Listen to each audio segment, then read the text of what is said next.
मीनू जी, क्या कहिएगा स्वामी साहब जो कह रहे हैं कि राजनीतिक गलती हो गई, चूक हो गई है? कैसे देखती हैं आप पूरे एपिसोड को? अनम्यूट कर लीजिएगा प्लीज, अनम्यूट कर लीजिए। जी, झारखंड को लेके कोई इनके चूक नहीं हुई है। बहुत सोचा समझा, ये बहुत ज्यादा कैलकुलेटेड मूव है। और सारा डिटेल शीतल पी सिंह जी ने बता ही दिया है कि क्या क्या इसके पीछे उनका सोच है। नंबर एक तो विपक्ष का ही सोच है, जो आपका शीर्षक भी है। मैंने आपके चैनल पे 1 साल पहले कहा था, संजीव जी, कि ये जो बीजेपी, ये मोदी सरकार है, ये 2024 का इलेक्शन सारे विपक्ष के प्रमुख नेताओं को जेल के पीछे सलाखों में भेज देगी, उसके बाद लड़ेगी इलेक्शन। तो इसलिए विपक्ष को अपनी दूसरी पंक्ति का नेतृत्व तैयार रखना चाहिए। तो ये जो सरकार है, मोदी सरकार है, ये लोग, इनका क्या है कि ये विपक्ष को विपक्ष नहीं मानते हैं, ये जाने दुश्मन मानते हैं विपक्ष को। तो और उनका ये ख्याल है कि क्योंकि ये जाने दुश्मन है, तो इनको यहाँ से नेस्तनाबूद कर दिया जाना चाहिए, खत्म कर दिया जाना चाहिए अस्तित्व इनका। तो वो पहले कांग्रेस से शुरू हुई थी बात, और वो कांग्रेस से होती होती अभी सभी के ऊपर इनका, सारे उसके ऊपर तलवार लटकी हुई है। और आज आपने देखा होगा इंडियन एक्सप्रेस में एक बहुत लंबी लिस्ट छपी है कि कन्याकुमारी से लेके कश्मीर तक, और इधर सभी राज्यों में जो विपक्ष के प्रमुख नेता हैं, वो या उनके बेटे या रिश्तेदार या उनके जरिए से, किसी ना किसी जरिए से ईडी की तलवार उनके ऊपर लटकाई हुई है। तो आज नहीं तो कल, नहीं तो परसों, उससे पहले सबके ऊपर एक साथ ये कार्रवाई होगी। इनको ये गलतफहमी हो गई है कि ये जो कार्रवाई है, इसकी वजह से, ईडी की जो कार्यवाहियां हैं, इसकी वजह से हम पब्लिक के मन में विपक्ष के प्रति अविश्वास पैदा कर देंगे कि ये सारा जो विपक्ष है भ्रष्ट है।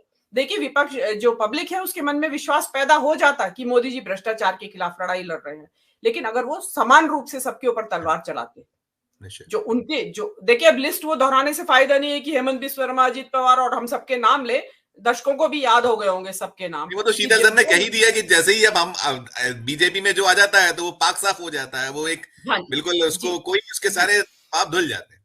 जी हाँ।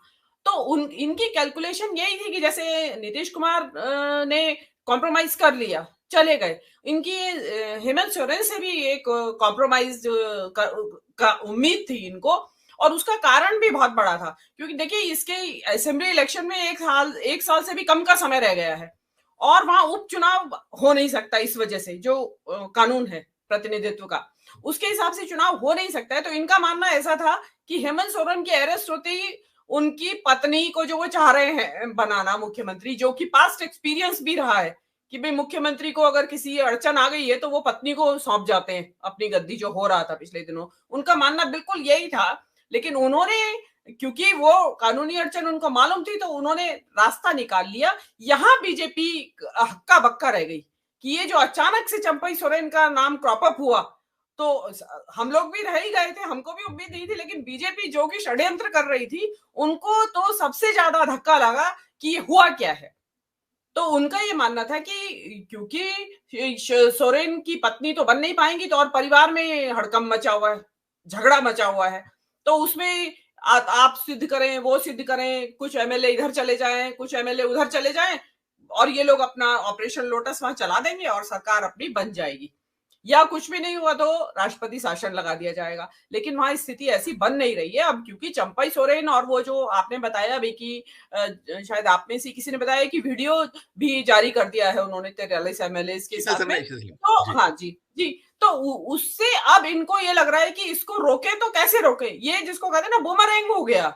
मतलब यहाँ मेरे ख्याल से वो मास्टर स्ट्रोक जो ये कहते हैं उसको, वो खुद ही आके इनके ऊपर पड़ा कि अब इसका रास्ता कैसे निकाले। तो जिन नीतीश कुमार को आपने अफरा तफरी में दिलवा दी थी शपथ, ऐसे इन्हीं हालातों में आज यहाँ आप झारखंड को कैसे मुख्यमंत्री रहित या विहीन रख पा रहे हैं। आप इसको एक चीज और देखिए, मुख्यमंत्री का इनको जो झूठ फैलाया गया है कि गायब हो गए, भाग गए, लापता हो गए, मतलब कि मुख्यमंत्री के बगैर राज्य कैसे चलेगा। आप चैनल्स को देखिए, ऐसा हो रहा था जैसे मुख्यमंत्री के बगैर झारखंड में जलजला आ जाएगा। अब क्यों नहीं आ रहा है वहां जलजल, अब भी तो नहीं है मुख्यमंत्री कुर्सी के ऊपर, अब चिंता नहीं है उनको। तो ये इस तरह के डबल स्टैंडर्ड्स और पब्लिक में हर वक्त एक फ्रेंजी, उन्माद सा पैदा रखना, तो ये इनकी एक आदत बन गई है। और ये विपक्ष को तो आप देख ही रहे हैं कि सांसद हो तो, विधायक हो तो, मंत्री हो तो, और आप अगर और कुछ नहीं है, नेता है, नेता के पुत्र है या रिश्तेदार है, हर किसी के ऊपर हर वक्त तलवार लटक रही है और ईडी को एक मजाक बना लिया है। अब आम पब्लिक ईडी को मजाक के तौर पे लेने लगी है। मतलब लोग आपस में भी कह देते हैं, अरे चुप हो जा, ईडी लगवा दूंगा तेरे पीछे। तो ये स्थिति आ गई है। मतलब पहले जमाने में ईडी का नाम यदा कदा सुनने में आता था, बहुत रेयरली, कि कोई फॉरेन एक्सचेंज का कोई प्रॉब्लम होती थी या कोई लफड़ा होता था तो उसमें आती थी बात। और अब तो आपने किसी को 501 रुपए टीके में भी दिए तो उसमें भी ईडी आ सकती है कि भी कहां से लाए थे आप 501 रुपया। तो ये किसी मतलब हंसी का पात्र बना दिया एक इतनी रेप्यूटेड संस्था को, जिसकी की स्वायत्ता होनी चाहिए थी। अब वो बनी हुई है।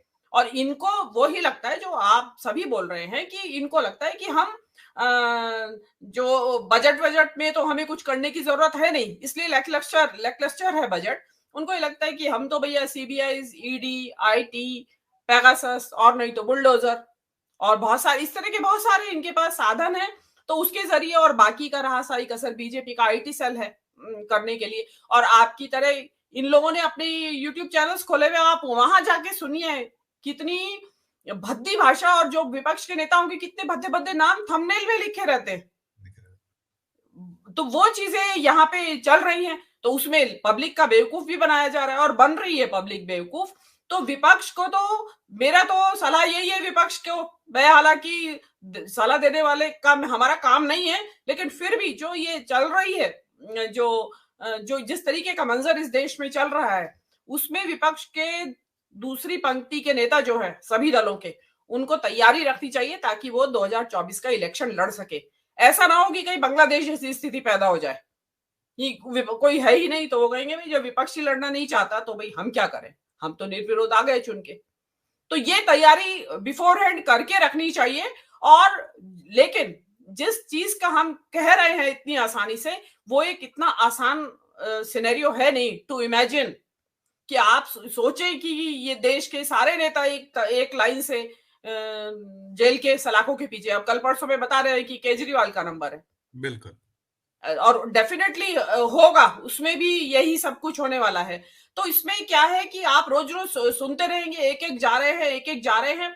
तो ये चीज जो है ना, ये एक तंत्र की तरफ बढ़ रही है। मतलब जैसे लोकतंत्र में दो दल भी हो सकते हैं, बहुदलीय व्यवस्था भी हो सकती है, लेकिन यहाँ अब एक तंत्र ही चलेगा, चाइना की तरह। कम्युनिस्ट पार्टी का राज है वहां, यहाँ भाजपा पार्टी का राज चलेगा, और उसके लिए पूरी कोशिशें और पूरा दमखम के साथ चलाया जा रहा है। और उसमें मीडिया भी साथ दे रहा है, पूरी तरीके से साथ लगा हुआ है। जो अभी सोरेन की बात को ले लीजिए, मतलब किस तरीके से कि गायब हो गया है मुख्यमंत्री, लापता हो गया है एक, और उस मतलब एक सनसनी पैदा करने का भी एक सीमा होती है। मतलब आपने बुद्धि को अपनी तो ताक पे रखी दिया, आप जनता की बुद्धि को भी हाईजैक करना चाहते हैं, उनके विवेक को।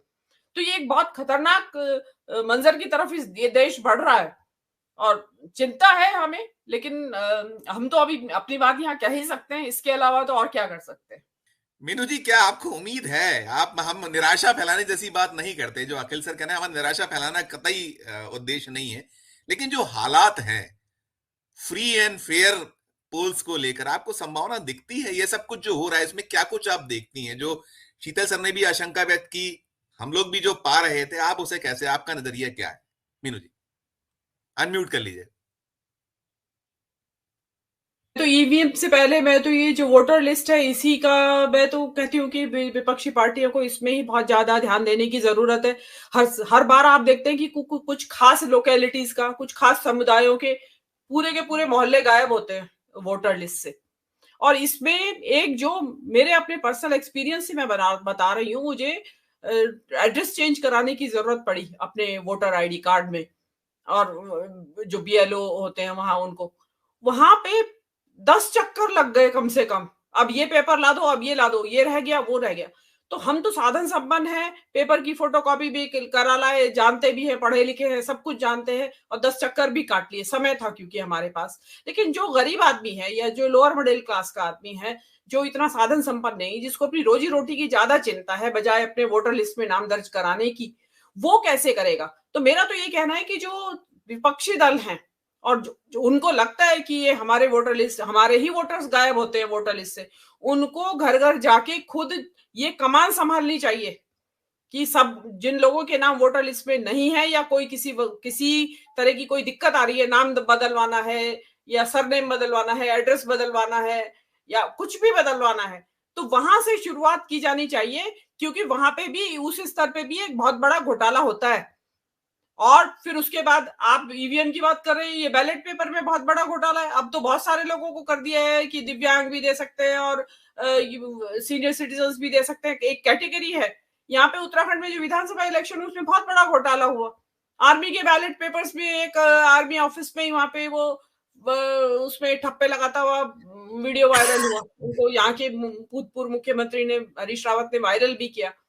तो इसी तरीके से जहां जो घर घर जो ऑफिसर्स वोट लेने जा रहे थे, जिन लोगों को एंटाइटल्ड है, वहां पे किसी पार्टी के लोग, विपक्ष के लोग गए नहीं, खाली बीजेपी पार्टी के साथ गए उनके साथ। अब आप अंदाजा लगा लीजिए क्या हो सकता है और क्या नहीं हो सकता है।